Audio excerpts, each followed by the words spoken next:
And suddenly it was as if sunshine shone everywhere. This Universal Declaration of Human Rights may well become the international Magna Carta of all men everywhere.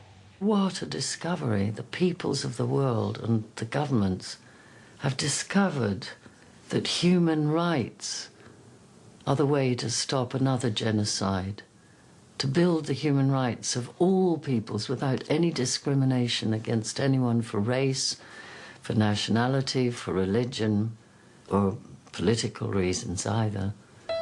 And my parents talked a lot to me about UNRWA. And I didn't know what this name UNRWA meant until much, much later. But I knew that what UNRWA did was to bring food, blankets, shelter, and medical help to the children all over Europe whose lives had been absolutely wrecked by Hitler's occupation. And from UNRWA came the International Children's Emergency Fund. The specific mandate that came from the United Nations in Geneva was help the children.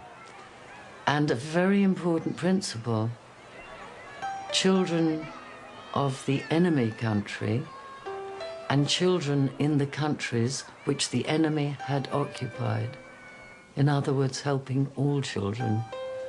And thanks to a professor, his name was Professor Ahmed Bukhari, a Pakistan delegate, the United Nations Children's Fund, UNICEF, came about because about 3 years afterwards, this wonderful professor, supported increasingly by more and more delegates, said, but this work for children can't stop.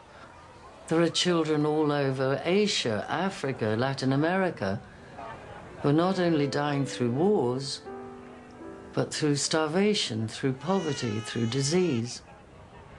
And the next time you hear the phrase starving child, you might think of this face.